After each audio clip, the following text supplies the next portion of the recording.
What's up guys? So today you join me from a beautiful setting. We're on the local beach next to my house. I thought it would be a good idea to start the old Snapchat Q&A sort of here. So guys, before I start the Snapchat Q&A, the first thing is the new release that's coming out, fydapparel.com. We've got a new release on Wednesday, 7 PM. It's the RS Focus t-shirt, the one that many of you will know from the channel. We're also doing another sort of version of the FYD Circle tee in grey, like the one I'm wearing now. That's coming out at the same time, and we've got more hats as well. I know a lot of you wanted more hats, so I made sure that we got hats on the go as well. Obviously I've already done a Focus RS t-shirt before, don't get me wrong, but the amount of people that got to me and said, you know, oh, I can't believe I missed one, I can't believe this, can't believe that, they wanted to see it again. So rather than remaking, which I'm not really into, I wanted to make it better. So I went back, you know, took some more pictures of Rich's car, and hopefully you'll like it. I like the shot that was used. I think it was an awesome little shot, and yeah, the whole Ford community will appreciate it. But anyway, back to the car, I think, because it is actually a little bit chilly, although it looks really, really nice. Don't get me wrong, it looks good, but it's actually not that warm, and there's thunder. I heard thunder a minute ago, and it's been pissing down all day. So we'll make a move back to the car and start the Snapchat Q&A. So guys, we've made it back to the car. I will open up my Snapchat. Obviously, if you want to add me on Snapchat, there's the thing. I'll put it up on the screen, so you can all add me on there. And I will be doing more like this. This isn't the, you know, just a one-off. I actually want to do a couple of these. This idea actually came off Bradley Martin. I don't know if a lot of you know him. He's a, you know, huge YouTuber with the fitness industry, and he did this once, and I thought, oh, it's such a good idea. I want to do something like that. So first one, Drew Spencer. What is your favourite car that if you have reviewed? It all depends on, you know, budget, you know, surroundings, you know, what road you're down, all that sort of good stuff. But I'd say the best one, because it would it be one that I would have? Would I own it? If it was a car I'd have to own myself, I don't think you can beat a convertible with a bit of power on a back road. That's the thing. So between the S2000 and, you know, the supercharged MX-5, it's a bit of a toss-up really, because, you know, they're as good as each other really. I prefer the sound of a supercharger whining, but I loved the kick of VTEC in the S2000. But to be honest, it wouldn't be something I'd own, so it's, I don't know, it's quite a hard one. I love them all in their own way, don't get me wrong. It's not about like the power or anything, it's about how much fun you have in them. But I think as it's still fresh, it's got to be the S2000 because it's still fresh in my head. Right, next one, Nathan B-E-I. What's your favourite engine? 2JZ all day long, twin turbo or single turbo, whatever. I just love that whole thing, but I do like V8s. I like a classic V8, like a rumble, like a hot rod rumble. I do like the whole 2JZ sort of thing.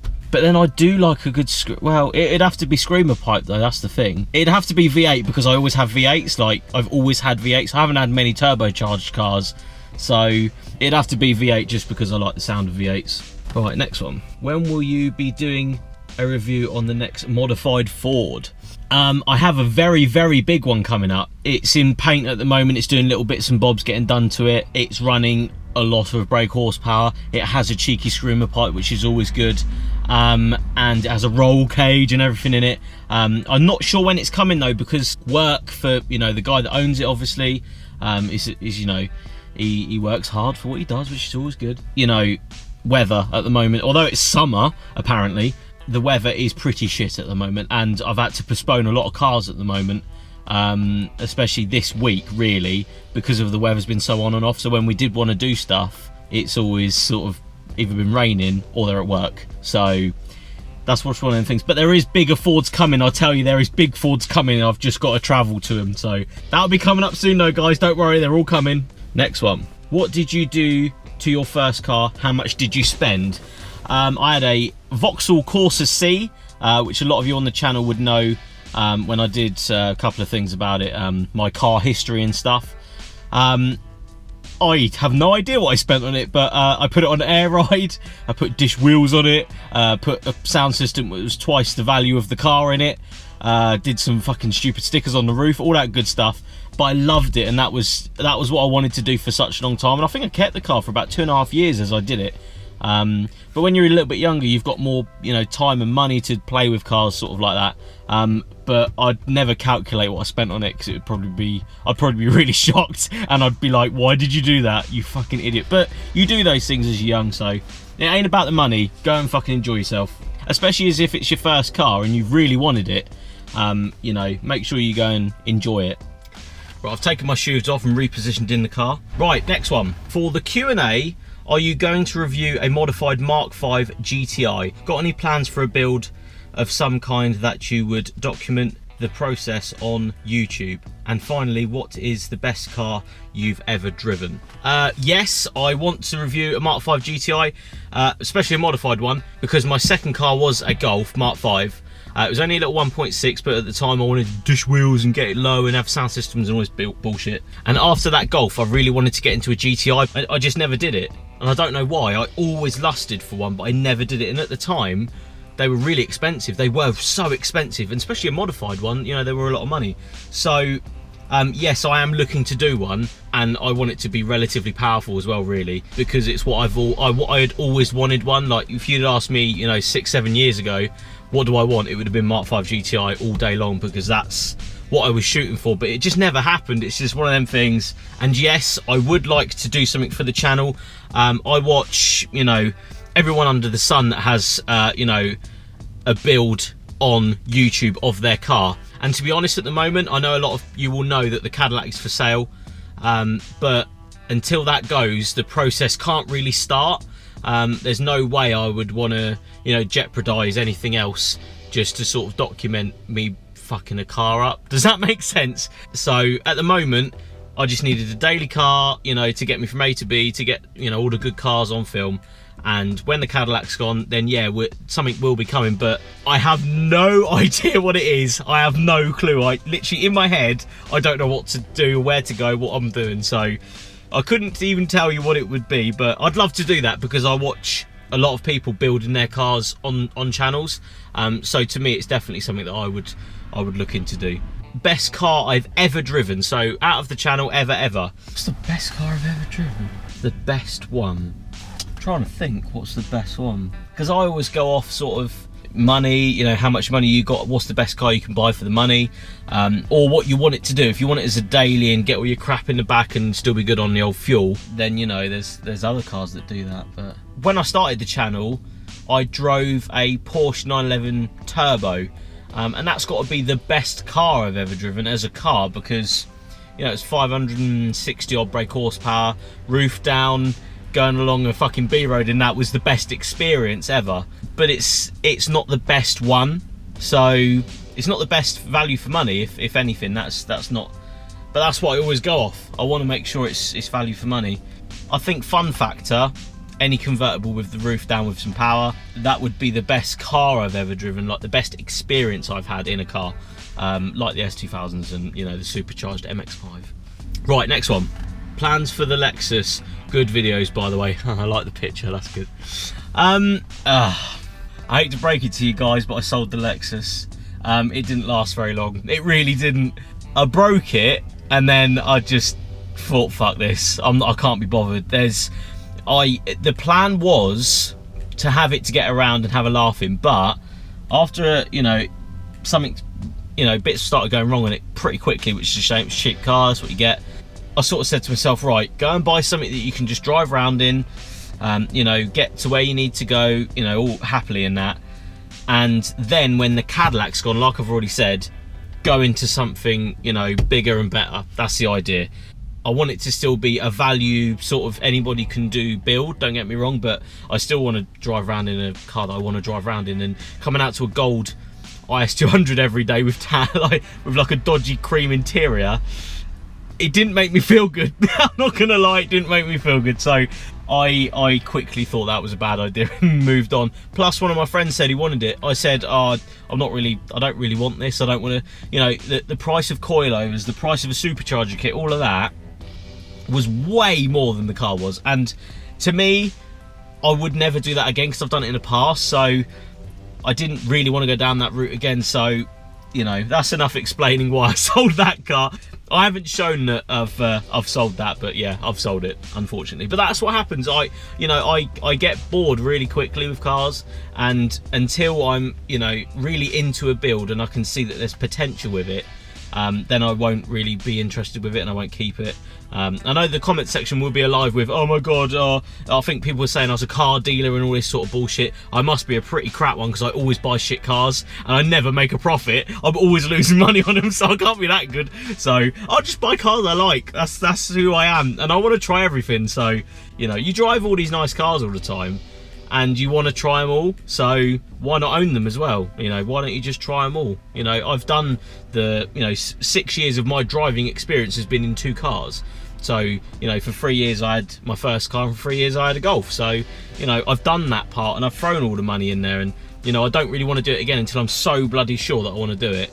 And it's got to make you feel good, and an IS200 in gold doesn't make me feel good. So yeah, that's enough of that. You're now joining me from the back seat. I've never sat in the back of this car. It's really nice. Should sit back here more often. So, on to the next one. Will you ever come to England? I hate to tell you this, but the Isle of Wight is actually part of England. It's just at the bottom of England. It's still part of England though. It's not a Channel Island or anything like that, but it is a 40-minute overpriced ferry journey, which is the problem. If anybody wants to put in the comment section, that live in London, that want to give me, an idea as to where to put the subscriber meet, that would be fantastic. I'd love to, find somewhere quite central. Sloane Street would be a fantastic one, let's all be honest. That would be awesome to sort of take over Sloane Street with normal cars, as in high-powered, beautiful fucking modified cars. That's what we want, that's what we should do. But yeah, somewhere, quite central to the middle of London, that sort of Knightsbridge area would be quite cool. But yeah, let me know in the comments, guys, if you live around London, if you know, the good car parks to go to and all that sort of business at night, then just let me know. Right, next one. Are you planning on coming to Ireland? Now, yes, I would love to. I have been, sort of inundated with people with unreal cars that want to be part of the channel from Ireland, and it's somewhere I've always wanted to go. I've always sort of wanted to experience, different places and all that sort of business. So, yeah, it's definitely somewhere I want to go.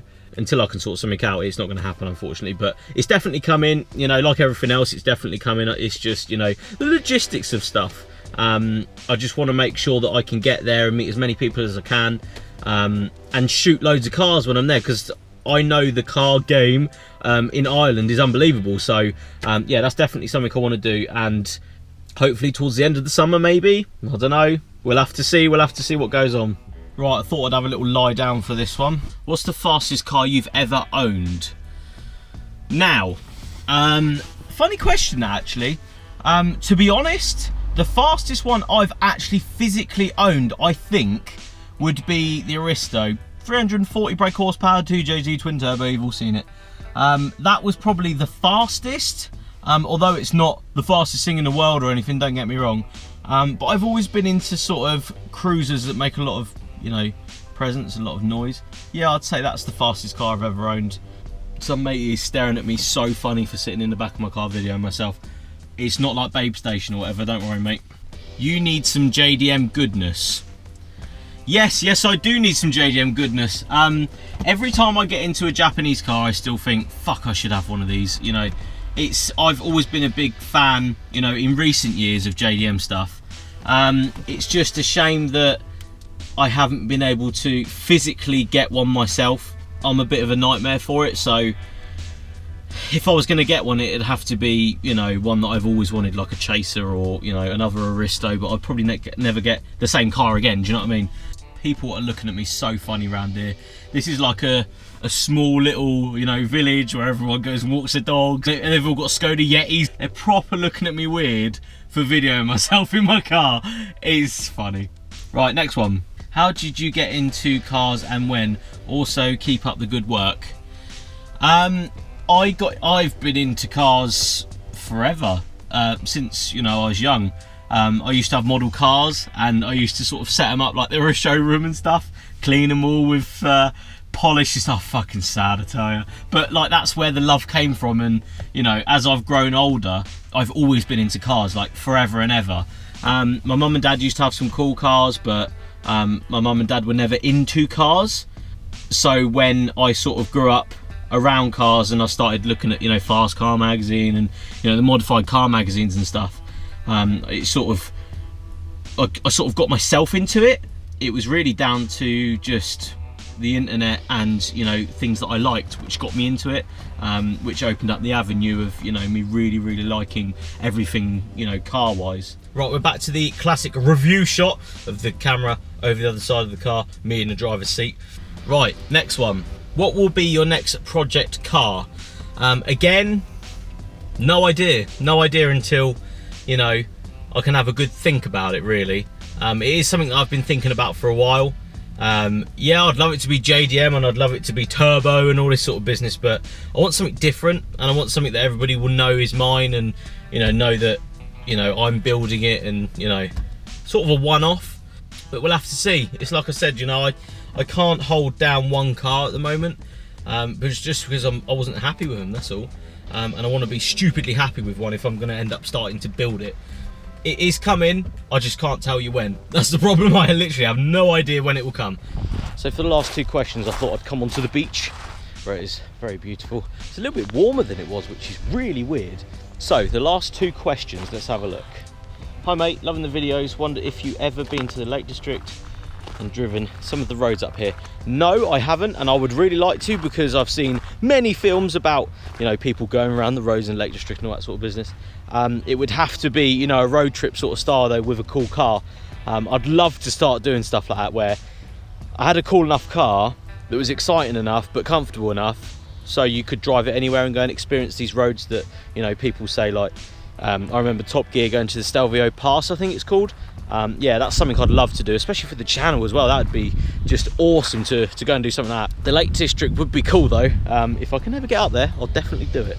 And the last one, been watching your videos since day one and loving your videos, and you even took mine for a spin. But my question is, this is Josh Megason, I know him. What car review to date has left you walking away not wanting to give the owner the car back? That is a very hard one, because again, you know, there's so many cars that put in, you know, different sort of scenarios and stuff. They're just going to be, they're in their own element. Screamer pipe on an Evo going down some B roads is unbelievable. The S2000 on VTEC going through some unbelievable roads, that's just next level. The Focus RS, you know, the green one that everybody knows, that is just an animal wherever it is. It's just ridiculous to drive, and, you know, just one of the best experiences I've ever had in a car. But I don't know, I think all of them really, and I know it sounds cheesy, are really good, because they're all, you know, good in their own ways. You don't have to have 1 million brake horsepower to have fun, and you don't have to have all the money in the world to have fun in a car. They're all as good as they are, do you know what I mean? You don't expect a £1,000 car to be as good as a 100 grand built car, do you know what I mean? So you expect certain cars to act in a certain way, and I've had more fun, you know, in certain cars than you would, you know, doing things in others that you would in that one, do you know what I mean? It's a tough question. They're all as good as each other, and that's why I love doing what I do. That's what it's all about. Regardless of money, regardless of cars, you know, taste, whatever, you can have as much fun as you want to have in any of these cars. That is the idea. With 100 brake horsepower, 1,000 brake horsepower, there is no, you know, difference between the two. You can still have so much fun in a car with 100 brake horsepower, burning round turns, not caring about your speed. That can be as good as a car that's, you know, 500 brake, but you can't use the power and you're like sort of scared of it. I think that sort of makes sense. With, you know, what you do going from car to car sometimes, power to power, you know, big cars with big power, small cars with little power, there's a big difference, and, you know, you can have as much fun in either as you want to have. There's cars that I've jumped in and I've been blown away, in 100 to 200 brake horsepower. So, you know, that's to me is what it's all about. So guys, that's it for the Snapchat Q&A. Remember, Wednesday 7 PM, fydapparel.com, RS Focus t-shirt, another one for you guys, limited edition. Can't wait to show you all again. You know, I've had a lot of people ask me for this t-shirt, so I wanted to do it again. But don't worry, all of the Japanese fans out there, huge Japanese cars coming, especially on t-shirts. I literally cannot wait to show you. It just takes time, that's all it is. So Anyway guys, I hope you liked the video. Make sure you like, share and subscribe, and I'll see you on the next one. Cheers guys.